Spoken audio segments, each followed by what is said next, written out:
ኢትዮጵያ የባሩድ በርሜል የወቅቱ አንገብጋቢ ጉዳይ በ1935 እንደ አውሮፓውያን አቆጣጠር በሮማን ፕሮንችስካ ወይም ባሮን ተጽፎ በደበበ እሸቱ የተተረጎመ። ተራኪ ቲዲ ሐምራዊት፣ አሳታሚ ፀሐይ ማተሚያ ቤት። ማውጫ የአሳታሚው ማስታወሻ፣ የተርጓሚው ማስታወሻ እና መቅድም ይገኙበታል። አንደኛ፣ በኢትዮጵያ ውስጥ የሚካሄደው ምንድን ነው?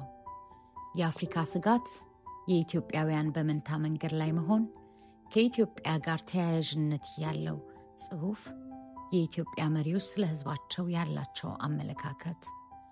ሁለተኛ፣ ጥቁር መጽሐፍ፣ የኢትዮጵያውያን ጥቃት ስንዘራ፣ ተከታታይ ግጭቶች፣ አውሮፓውያንን ለጉዳት የሚዳርጉ የማይለወጡ አያያዞች፣ በውጭ ሀገር ዜጎች ላይ የሚፈጸመው የኢትዮጵያውያኑ ጥቃት።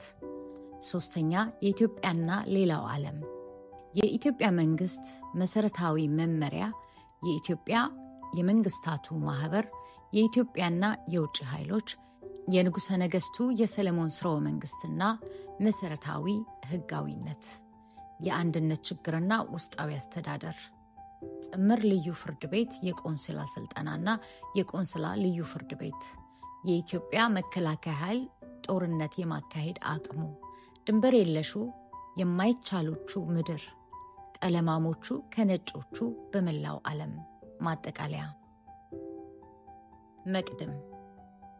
ይህ መጽሐፍ በአብዛኛዎቹ አንባቢያን ዘንድ ኢትዮጵያን የሚቃወም መስሎ ሊታይ ይችላል። ጸሐፊው ይህን በአግባቡ ቢገነዘብም ኢትዮጵያን በመደገፍ በተደጋጋሚ የወጡትንና የሚወጡትን ጽሑፎች፣ ህትመቶች መቃወም አስፈላጊ መሆኑን ያምንበታል። በዓለም ማህበር ውስጥ የተካተቱትን አባል ሀገሮች በእኩል ደረጃ መመልከት ምንም ያህል አስፈላጊ ቢሆንም በጥንቃቄ ሊጤን የሚገባው ጉዳይ ግን አለ። ኢትዮጵያ አሁን ያለችበት ሁኔታም ሆነ ለተከታዮቹ በርካታ ዓመታት ለመልማትና በራሷ ፖሊሲ ለመመራት ችሎታው ጨርሶ የሌላት ሀገር ናት። ይህን እንድታደርግ ማደፋፈሩና መርዳቱ የሰለጠኑትን ዓለማት ፍላጎት የሚያዳክምና የዓለማችንን የተረጋጋ ሰላም የሚያቃውስ ነው። ከዚህ በተጨማሪም የኢምፔሪያሊዝም ተቀናቃኞች ቢሆኑ ሊገነዘቡት የሚገባው እውነታ አማርኛ ተናጋሪ ያልሆኑትና አብላጫ ቁጥር ያላቸው ሌሎች የሀገሪቱ ዜጎች የኢትዮጵያ ኢምፔሪያሊዝም ተጠቂዎች መሆናቸውን ነው። ስለዚህ አላግባብ ዙፋኑ ላይ የተቀመጡትን ኢትዮጵያውያን ለጭቆና ተዳርገዋል በማለት ማንኛውንም ድጋፍ መስጠት አግባብነት የለውም። ጸሐፊው ቀደም ሲል በ1935 በጀርመን ባሳተመው የመጀመሪያው ጽሑፉ ላይ ያነሳቸው ነጥቦች በሂደት የተረጋገጡ ናቸው። የወደፊት ስጋቱን በተመለከተ ቢያንስ በዚህኛው ላይ ያነሳቸው ፍርሃቶች ትኩረት ሊሰጣቸው ተገቢ ነው። የእንግሊዝ ዓለም አቀፍ የዜና አገልግሎት በ1935 ለንደን። የአሳታሚው ማስታወሻ። መላው የአፍሪካ አህጉር በአውሮፓውያን የከፋ የቅኝ አገዛዝ ስር ወድቆ በሚማቅቅበት ዘመን ኢትዮጵያ ወራሪውን የጣሊያንን መንግስት በአጼ ሚኒሊክ መሪነት በማሸነፏ በአውሮፓውያን ቅኝ ገዢዎች ጥርስ ገባች። በቅኝ ግዛት ከፍተኛ በደል ለሚደርስባቸውና በባርነት ለሚማቅቁ ህዝቦች ደግሞ ተስፋ ብርሃን ፈነጠቀች፣ ተምሳሌትም ሆነች። የኢትዮጵያ ህዝብ እንደቀድሞ ሁሉ ጀግንነቱን አድዋ ላይ በዓለም ፊት ለፊት ካስመሰከረ በኋላ የጣሊያኖቹ ክህደት፣ ድፍረትና ወረራ እንዳይደገም በማሰብ በአውሮፓውያን ላይ ተጠራጣሪነቱ ጨመረ። አትንኩኝ ባይም ሆነ። ለስራ ወደ ኢትዮጵያ የሚመጡ ፈረንጆችም ቅኝ ተገዢ ከሆነው ከሌላው ዓለም ህዝብ የሚያገኙትን ክብርና ታዛዥነት በማጣታቸው እንደዚህ መጽሐፍ ደራሲ ያሉ ጥቂቶች መከፋታቸውና ለብቀላ መነሳሳታቸው ብሎም ኢትዮጵያንም እንደሌላው የቅኝ ተገዢ ህዝብ የበታችነት ስሜት እንዲያድርባቸው ለማድረግ ሌት ተቀን ማሴራቸውን በሰፊው ተያያዙት። ሀገራችን ለምን ጥርስ ውስጥ ገባች? በፋሽስት ጣሊያን ወረራ ጊዜ ለምን የአጼ ኃይለ ሥላሴ አቤቱታ ብቸኛ አፍሪካዊ አባል የነበሩት የመንግስታቱ ማህበር አልሰማ አለ? የዚህንና የሌሎችን አንገብጋቢ ጥያቄዎች መልስ ለማግኘት አንባቢያን በየመጽሐፍቱ ገጾች ፊት ለፊት የተደበቁትን ሚስጥሮች ማሰስና መፈተሽ ይጠበቅባቸዋል። የጊዜውን የቀኝ ገዢዎች መላ ፍንትው ብሎ ያመላከተውና በዘረኛው ጠበቃ በሮማን ፕሮንችስካ በ1935 እንደ አውሮፓውያን አቆጣጠር መግቢያ ላይ በጀርመንኛ ቋንቋ ተደርሶ በአውስትራሊያ በዓመቱ መጨረሻ ላይ በለንደን ከተማ በእንግሊዙ ዓለም አቀፍ የዜና አገልግሎት በእንግሊዝኛ ቋንቋ የታተመው ይህ መጽሐፍ እነሆ በእውቁ ከያኒ ደበበ እሸቱ ወደ አማርኛ ቋንቋ ተመልሶ ለመጀመሪያ ጊዜ ለንባብ ቀርቧልና የአንባቢያንን ጥያቄዎች ለመመለስ እንደሚረዳ ተስፋ እናደርጋለን። የእንግሊዝኛው መጽሐፍ እትም ላይ የሰፈረው የአሳታሚው መቅድም ጽሑፍ የመጽሐፉ ደራሲ እስከ 1934 ዓ.ም ድረስ በአዲስ አበባ በሚገኙ በተለያዩ ዲፕሎማቲክ ስብሰባዎችና በአውሮፓውያን ቆንስላ ልዩ ፍርድ ቤቶች በተለያዩ ጉዳዮች ላይ ሲማጸን የነበረ ጋዜጠኛ ነው ይለዋል። የኢትዮጵያን ውስጣዊ አስተዳደር በተመለከተ ያሰፈረው ዘገባ የጦርነቱን መቃረብ ከታማኝ ምንጮች ያረጋገጠ መሆኑንም ያስረዳል። በቅርቡ የሚታዩትን ወቅታዊ ሁኔታዎች አስመልክቶ ያነሳቸው ነጥቦች ተአማኒ በመሆናቸው ፍራቻውና መላምቱ ትኩረት ሊቸራቸው ይገባል ሲልም ያስጠነቅቃል። ከ80 ዓመታት በኋላ ደግሞ በዚህ በባሩድ በርሜል ፍንዳታ ያልፈራረሰች በመላምቱ መርዝ ያልጠፋች ጉደኛ ሀገር ዜጎች ለመጀመሪያ ጊዜ የዚህም መጽሐፍ ሚስጥር በራሳችን ቋንቋ አንባቢ እንሆናለን። ምንም እንኳን ገና የፋሺስት ጣሊያን ሀገራችንን ሳይረግጥ ደራሲው በአውሮፓውያን በአፍሪካ ውስጥ ያላቸውን ዘላቂ ፍላጎት ለማጠናከር ኢትዮጵያ በአፍሪካውያን ላይ ያላትን ተጽዕኖ ማኮላሸትና ኢትዮጵያውያን በአውሮፓውያን አገዛዝ ስር ለመጣል ብቸኛው ምርጫ የኢትዮጵያ ሕዝቦች በነገድ፣ በዘር፣ በቋንቋ፣ በባህል መከፋፈል ነው ሲል በመጽሐፍ አሳትሞ በአውሮፓ ከተሞች አሰራጨ። ይህ መርዝ ታዲያ በሰዓት እንደሚሞላ ቦምብ ወቅትና ትውልድ እየጠበቀ እየመረጠ ሲፈነዳ እየመሰከርን እንገኛለን። ይህ ታዲያ ማርከሻ ያስፈልገዋልና አንባቢያን ተወያይተው ተማክረው ዘር፣ ሃይማኖት፣ ጾታና ዕድሜ ሳይለያቸው ለሀገራችን ትንሣኤ ማርከሻውን መላምት በጋራ እንዲሹ እናምናለን። ይህ ለመጀመሪያ ጊዜ በአማርኛ የታተመው መጽሐፍ የሚያስተምረን ምን ያህል አደገኛ መርዝ የተቀመመልን መሆኑን ነው። እንደዚህ አይነቱን መረጃዎች በአግባቡ ከተጠቀምንና ያለፈውን ታሪካችንን አስታውሰን መጥፎ እንዳይደገም መልካሙ ደግሞ ይበልጥ እንዲጎለብት ካላደረግን ለታቀዱልን የአንድነት ፈተናዎች ሁሉ መፍትሄ ማግኘት እንችላለን። በአንድነትና በሰላም የሚኖር ትውልድ የተሻለ ሀገርም ለመፍጠር በጋራ እንስራ። ሳንጠባበቅ የየበኩላችንን ከማድረግ አንቆጠብ። ከሁሉም በላይ አንድነታችን የሚያሸብራቸው የጠላቶቻችን መሳሪያ እንዳንሆን እንጠንቀቅ። ተግተንም ለአንድነታችንና ለትንሣኤያችን እንስራ። በዚህ አጋጣሚ ለተርጓሚው ደበበ እሸቱ ይህን ሀገራዊ ተልኳችንን ለማሳካት ካስቻሉ ለመላው የፀሐይ አሳታሚ ድርጅት ደጋፊ ተባባሪና አንባቢ ወገኖቻችንና ባልደረቦቻችን ሁሉ የከበረ ምስጋና ይድረሳችሁ። ኤልያስ ወንድሙ፣ የካቲት 2007 ዓ.ም ሎስ አንጀለስ። የተርጓሚ ማስታወሻ። ቀደም ሲል ስለ ኢትዮጵያና የጣሊያን ጦርነት በተለያዩ ውይይቶችና አጋጣሚዎች ሰማ ነበረ። ቢሆንም በዚህ ርዕስ ጉዳይ የተዘጋጀውን መጽሐፍ አግኝቼ ማንበብ አልቻልኩም ነበር። እንደ አውሮፓውያን አቆጣጠር 2002 ወይም 3 አካባቢ ላይ አንድ ጠዋት የእንግሊዙን ዜና ማሰራጫ ተቋም ቢቢሲ ሬዲዮ ስርጭት ሳዳምጥ ተቋሙ መጽሐፍ ማሳተሙን አስመልክቶ ትንታኔ ሲሰጥና በመጽሐፉ ላይ ውይይት ሲደረግበት ሰማው። ስርጭቱ ከተጀመረ ስለደረስኩ ነገሩ ትንሽ ግራ አጋባኝና ምናልባት የጸሐፊውን የትውልድ ቀን ወይም የሞተበትን ጊዜ ለማሰብ የተደረገ ዝግጅት ይሆናል ብዬ አሰብ። ውይይቱ ሲቀጥል ግን ያሰብኩት አልሆነም። እንዲያውም በመደምደሚያው ላይ የመጽሐፉ ደራሲ ያነሳቸውና እንደ ማሳሰቢያ ያሰፈራቸው ጉዳዮች በኢትዮጵያ ውስጥ ጊዜ ጠብቆ እንደሚፈነዳ ቦምብ ሆኗል በማለት ሲናገር መጽሐፉን የግድ የማግኘት ፍላጎትና የማንበብ ፍላጎቴ በረታ። መጀመሪያ ያገኘሁት መጽሐፍ 1 ገጽ ጎሎት ነበር። በአሜሪካ ነዋሪ የሆነው አብሮ አደግ ጓደኛዬ ጌታቸው አድማሱ ሙሉ መጽሐፉን ላከልኝና አነበብኩት። አንድ ዕለት ከወዳጄ ነጻነት ክፍሌ ጋር ስለዚሁ መጽሐፍ አንስተን ስንነጋገር የቢቢሲን ውይይት እንደሰማውና በአሁኑ ጊዜ ለምን እንደቀረበ ግራ መጋባቱን አንስቶ ረጅም ጊዜ ተነጋገርንበት።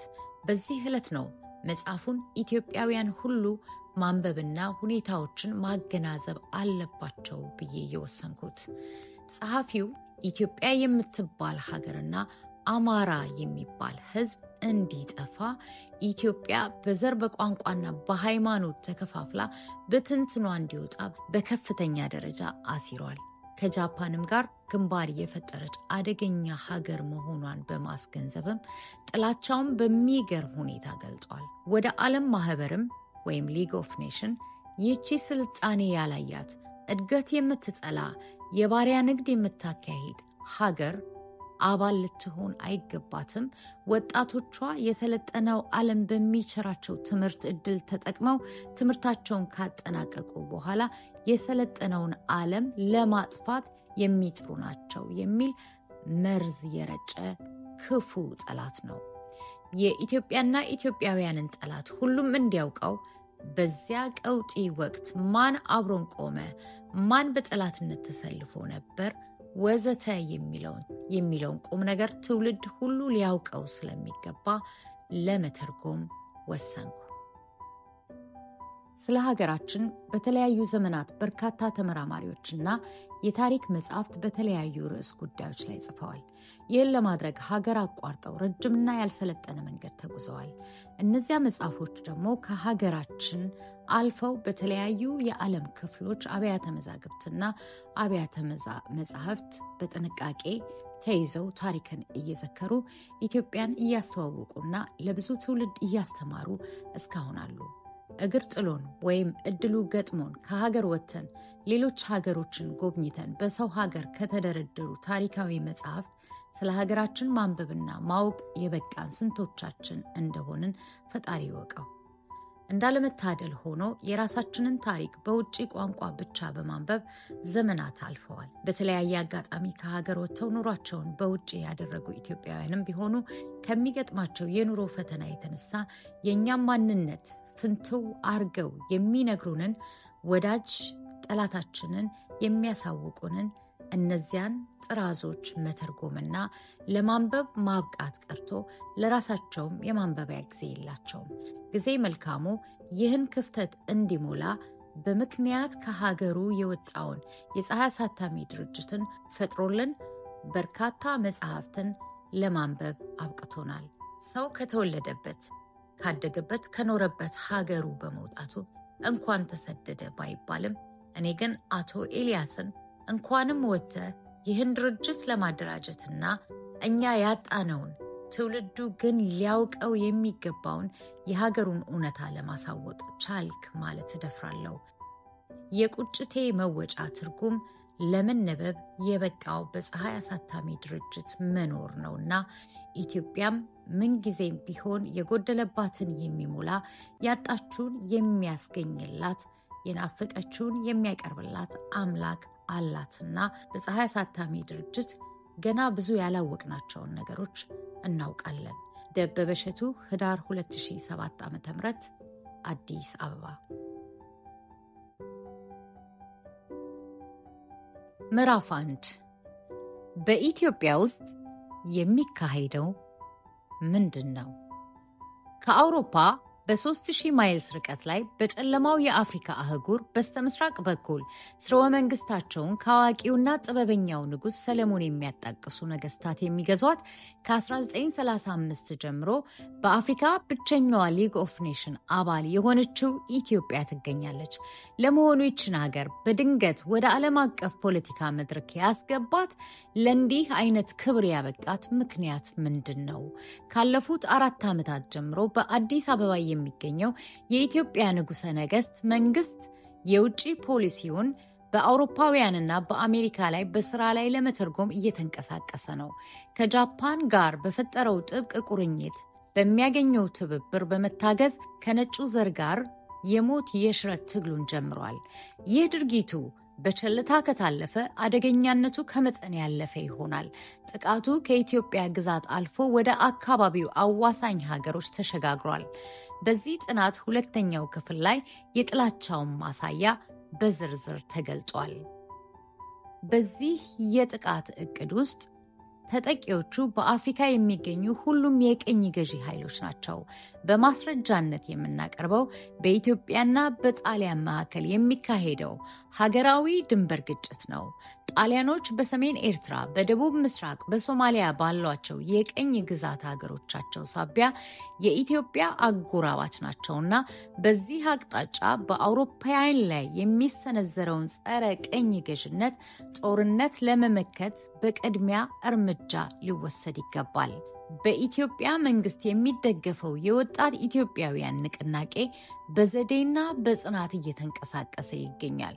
በእያንዳንዱ ኢትዮጵያዊ ሕሊና ውስጥ በነጭ ዘር ላይ ጥላቻን እየዘራ አውሮፓውያን የሚለግሱትን ችሮታ በመጠቀም ራሳቸውን አውሮፓውያኑን የቅኝ ግዛት ባለቤትነት ለማሳጣት በመንቀሳቀስ ላይ ይገኛሉ።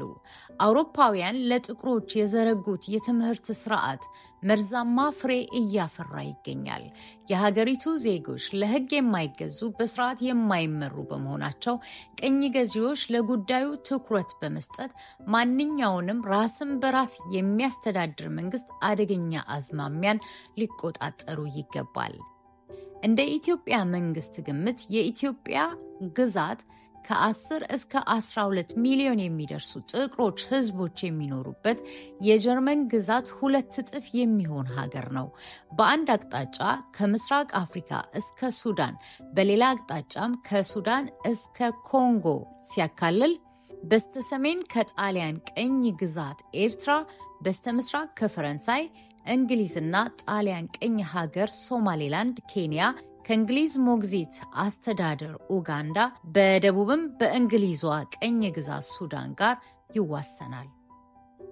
የባህር በር የሌላት ሀገር እንደመሆኗ ኢትዮጵያ የውጭ ንግዷን ለሌላው ዓለም ለማስተላለፍ የምትጠቀመው ዋና ከተማዋን አዲስ አበባን ከጅቡቲ ጋር በሚያገናኘው በፈረንሳይና ኢትዮጵያ የምድር ባቡር ኩባንያ ነው። ይህም በፈረንሳይ ሶማሌላንድ ክልሉ ላይ የሚያልፍ የ500 ማይልስ ርቀት አለው። በ1935 ሮም ላይ በፈረንሳይና በጣሊያን መንግስታት መሃል በተደረሰው የቅኝ አገዛዝ ስምምነት መሰረት የዚህ ምድር ባቡር አብዛኛው መብት ያለው በጣሊያን መንግስት እጅ ነው።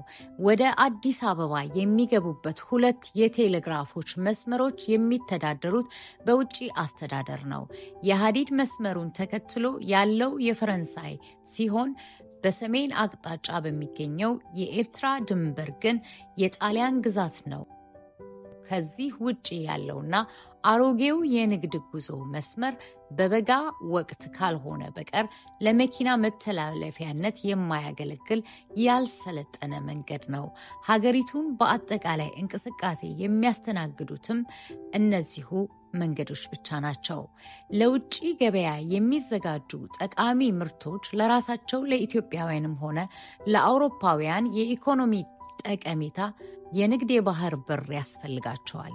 ለውጭ ገበያ የሚያቀርቡት ዋና ምርት ቡና ሲሆን ቆዳ፣ የቆዳ ውጤቶች፣ ወርቅ፣ ፕላቲኒየም በእጅጉ ተፈላጊነት ያለው የማይካ ንጥረ ነገር መኖሩ ነው።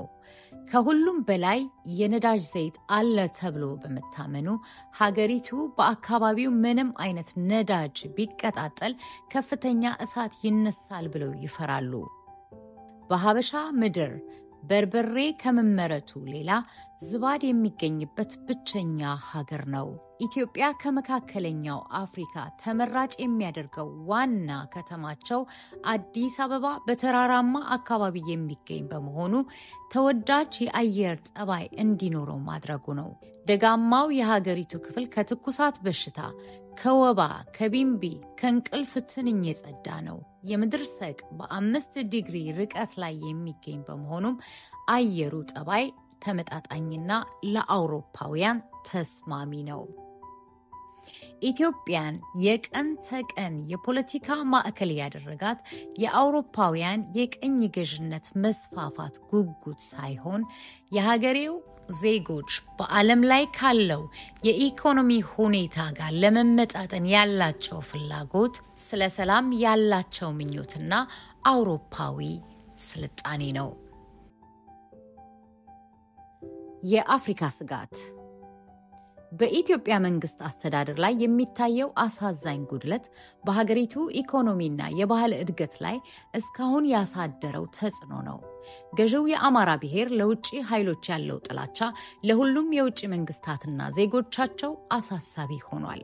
ከጊዜ ወደ ጊዜ የሚሰጠው ዋስትና እርስ በርሱ የሚቃረን ነው።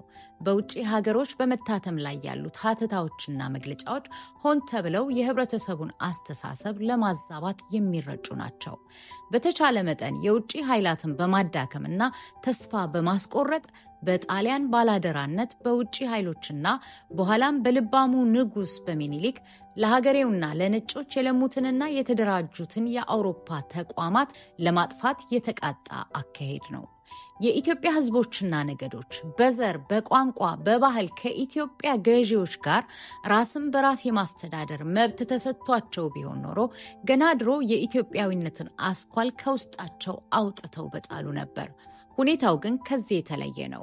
ከአውሮፓውያን ተሰሚነትና ተራማጅ አስተሳሰብ በተቃራኒ ለራሳቸውና ለሀገራቸው ሊያስገኝላቸው ከሚችለው ጥቅምና ግንዛቤ አራርቀው በተጽዕኖ እየገዟቸው ነው። ኢትዮጵያውያን ጥረታቸው ከዚህ የላቀ ተግባር ማከናወን ነው። በነጭ ዘር ላይ ባላቸው የጥላቻ ፖሊሲያቸው የመጨረሻው ግባቸው ከጃፓን ጋር በተስማሙበት የእርዳታ ውለታ በመተማመን ከአፍሪካውያን ሁሉ የተሻሉ ሆነው መታየት ነው። የኢትዮጵያ ህዝቦች የሚያስከትለውን መዘዝ ባለማወቅ ወይም የኃላፊነቱን ከባድነት ባለማገናዘብ ወደ አስከፊ ጀብደኝነት በመግባት ጠርዙ ላይ ናቸው። የኢትዮጵያው ንጉሠ ነገሥት ኃይለ ሥላሴ በሰኔ 1935 ዓ.ም ለብርቱዎቹ የጦር አለቆቹ ባደረገው ንግግር የሚከተለውን አባባል ተጠቅሟል። የአፍሪካ ብቸኛው ንጉስ እኔ ነኝ። የዓለም ጥቁር ህዝቦች ገና ነፃ ያልወጡትን ጨምሮ መሪ እኔ ነኝ። አውሮፓውያንን በመላ ልናያቸው የሚገባን እንደ ውጪ ሰዎች ብቻ ሳይሆን እንደ ጠላትም ጭምር ነው። ከጥቂት ቀናት በኋላም ለማተን የተባለው ጋዜጣ ባደረገው ቃለ መጠይቅ ንጉሱ ከየመን ከሂጃዝ እና ከግብጽ ጋር ስላለው የጠበቀ ወዳጅነት ተናግሯል። በቅዱሱ ቁርአን ላይ መሐመድ እንዳሰፈሩት ኢትዮጵያውያን አስተናግደውናል ብለዋል። ስለዚህ አስፈላጊ በሚሆንበት ጊዜ ሁሉም ሙስሊሞች ኢትዮጵያ ሊረዱ ይገባል። በኢትዮጵያ ከፍተኛ ባለስልጣን ሲተላለፉ የሁሉም የሀገሬው ተወላጅ ከኢትዮጵያ ወሰን ባሻገር ያሉትን ጨምሮ ንጉሱን እንደ መሪያቸው እንዲቀበሉና ከነጮች ጋር በሚደረገው ፍልሚያ ከጎኑ እንዲሰለፉ ሚዛኑን ለማስተካከል የታቀደ ነው። በአካባቢው የተመሰረተውን የነጭ አገዛዝ መሰረት በማናጋት የራሱን የገዥነት መንበር በማጠናከር በአፍሪካ በቀኝ ገዥነት ያሉትን ኃይሎች በገዥነት የመቆየት እድላቸው አደገኛ አዝማሚያ እያጋጠመው ነው። ኢትዮጵያ በመንታ ጎዳና ላይ። የኢትዮጵያ መሪዎች በዓለም ታሪክ ላይ ጠባሳውን ትቶ የሚያልፍ ታሪክ ለማስመዝገብ ጉዞ ጀምረዋል።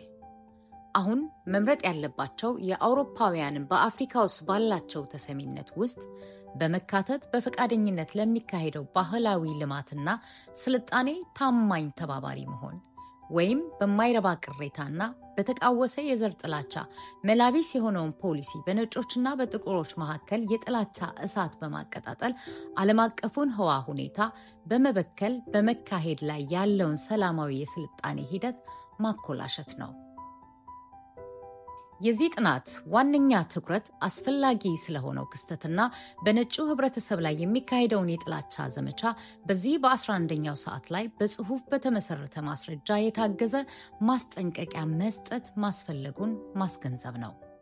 በኢትዮጵያ ዋና ከተማ 2 ዓመት ስኖር ልዩ በሆነው ምርጥ ፍርድ ቤትና በውጪ መንግስታት የቆንስላ ችሎት አቅሜ በፈቀደልኝ ሁሉ ጠበቃ በመሆን ከመቶ የማያንሱ የሁሉም ነጮች ዘሮች መብት ማስጠበቅ በኢትዮጵያ መንግስት የተወሰደውን ፍርድና በሀገሬው ባለስልጣናት የሚካሄደውን ህገ ወጥ ድርጊት በመሞገት አደጋ በበዛበት ስራ ላይ ነበርኩ።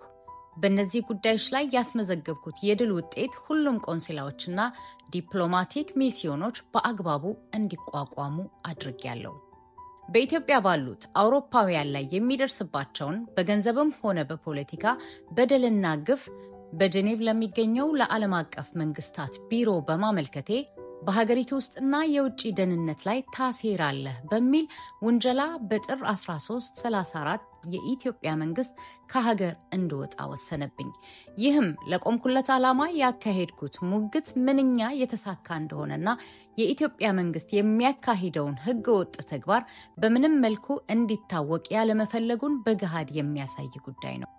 ከሀገሪቱ እንድወጣ የተወሰደው አስተዳደራዊ ውሳኔ በኢትዮጵያ ላሉት አውሮፓውያን ጥብቅናዬና ለአውሮፓም የፖለቲካ ጸሐፊነቴን ለማስቆም የተወሰደ እርምጃ ነው። በኢትዮጵያ ለሚገኙ ብቃት ላላቸው ባለስልጣናት በተለይም ለሰለጠኑ ሀገሮች ሌጋሲዮኖች በግለሰብ የሚሰራጨውን እውነታ ያለ አንዳች ችግር ማሳወቅ የራሳቸውንም ሆነ በስራቸው ያሉትን ሁሉ መብታቸውን ማስከበር ግዴታቸው ነው። ነገሩ ይበልጥ ጠንክሮ ስር ሰዶ የአውሮፓ ስልጣኔ ሊያስገኝ የሚችለውን ጠቀሜታ ከማጥፋቱ በፊት አስፈላጊው እርምጃ ሊወሰድ ይገባል። እስካሁን ድረስ ስለተካሄዱት ሁኔታዎች ለአሜሪካና ለአውሮፓውያን ነጭ ዜጎች ቀላልና የማያሳስብ መስሎ የሚታየውን ጉዳይ በሚቀጥሉት ገጾች ዝርዝር ማስረጃ ይቀርባል። በተለይም የሀገሬው ሹሞች ስለ ኢትዮጵያ የጻፉት በከፊል ተካቷል። የኢትዮጵያ መሪዎች ስለ ህዝባቸው ያላቸው አመለካከት ስፓነር ሊብሲንግ በ1869 ኢትዮጵያ ከፍታ ላይ ያለች የሐሩር አውራጃ አገር በሚል ርዕስ ባሳተመው ባለ 94 ገጽ ስራው ላይ ዶክተር አድሬ እንደሚከተለው አስነብቧል። ወደ ኢትዮጵያውያን ባህሪ መለስ ብለን ስናጤን በብዛት የሚጋጩ ግላዊ አስተያየቶች ያጋጥሙናል። ይሁንና በጥቅሉ ለመናገር እንደ አውሮፓውያን አመለካከት የሚመሰገን አይደለም። ለምሳሌ ሙዚንገርና ሂውግሊን በዳኝነታቸው ላላ ያሉ ቢሆኑም ብሩስ ሩፔል ከራቭ እና አይስበርግ ግን ሁኔታውን አጠንክረው ሲኮንኑ ተደምጠዋል። ከሀገሪቱ ዜጎችም በእርግማኑ የሚሳተፉ በርካታ ሰዎች አሉ። ስለ ሀገሩ ሰዎች በተለይ ደግሞ ስለ ዳግማዊ አጤ ቴዎድሮስ የሀገሪቱ ሃይማኖት ከፍተኛ ባለስልጣን የነበሩት አቡኑ ወይም ሊቀ ጳጳሱ በ1843 ለአይስበርግ ሲጽፉ ኢትዮጵያውያን ለእውቀትም ሆነ ለመማር ምንም ፍቅር የሌላቸው ሲሆኑ የሚከናወነው ማንኛውም መልካም ነገር ለነሱ ጥቅም መሆኑ አይገባቸውም። የሚፈልጉት ነገር ቢኖር ያለህን ንብረት ሁሉ በነፃ መካፈል ብቻ ነው። ሩፔልም ሲጽፍ የኢትዮጵያውያን ስነ ምግባር ባህሪያቸው ስንፍና፣ ስካር፣ ኃላፊነትን መዘንጋት፣ ወራዳነት፣ ሸፍጥ፣ ስርቆት፣ ጣዖት አምልኮ፣ ከንቱ ውዳሴ፣ ራስ ወዳድነት፣ ከፍተኛ አጭበርባሪነት፣ ውለታ ቢስነት፣ ግዴለሽነት፣ ውለታ ጠያቂነት፣ መጠን የለሽ ውሸት መለያቸው ነው ይላል። በአፍሪካ ቀዳሚ የሆነው ሳይንሳዊ ተመራማሪ ጄምስ ብሩስ በበኩሉ ስለ ኢትዮጵያውያን የአባይ ምንጭ መነሻ ወደ ሆነችው አፍሪካ ኢትዮጵያ ወይም ኢትዮጵያ የተደረገ ጉዞ በሚለው መጽሐፉ ላይ በአብዛኛው የለየላቸው ውሸታሞች ናቸው ሲል አስፍሯል። ስለ ኢትዮጵያ የተጻፉትን ስነ ጽሑፎች በጥንቃቄ ያነበበው የግብፁ የፍልስፍና ዶክተር በ1928 በጻፈው ኢትዮጵያ በተሰኘው የዲግሪ ማሟያ ጽሑፉ ላይ ኢትዮጵያውያን ለውጭ ዜጎች ያላቸው ሴራ፣ ጥላቻ፣ ውሸትና ሸፍጥ በተደጋጋሚ የሚሰማ ነው በማለት በማጣቀሻ ገጹ ላይ ያስነብባል። የንጉሱ ሰለሞን ዝርያዎች ነን የሚሉት የኢትዮጵያ መሪዎች ስለ ህዝባቸው የሚረዱት የባህሪያቸውን አጉልነት ነው። የዳግማዊ ምኒልክ አያት ንጉስ ሳህለ ስላሴ አንድ ወቅት ላይ ስለዚህ ጉዳይ አንስተው ለዲፕሎማቱ ሃሪ ሲናገሩ የኔዎቹ ሰዎች መጥፎች ናቸው ማለታቸውን በሸዋ የተካሄደው አምባሳደራዊ ጉዞ በደቡብ ኢትዮጵያ እረፍት 1841 እስከ 43 በተባለው መጽሐፉ አስነብቧል። ታላቁ ንጉሠ ነገሥት ዳግማዊ ምኒልክ ጥብቅ እርምጃ መውሰድ አስፈላጊ መሆኑን በመገንዘብ በሌቦች ላይ ይወስዱት የነበረው የእጅ መቁረጥ ቅጣት የውጪ ሰዎች ቢያወግዙትም እሳቸው ግን ስለ ድርጊቱ ያቀረቡት መልስ ግን ሰዎቼንና የሚያስፈልጋቸውን የማውቀው እኔ ነኝ የሚል ነበር። ኢትዮጵያ የባሩድ በርሜል ክፍል 2 ይቀጥላል።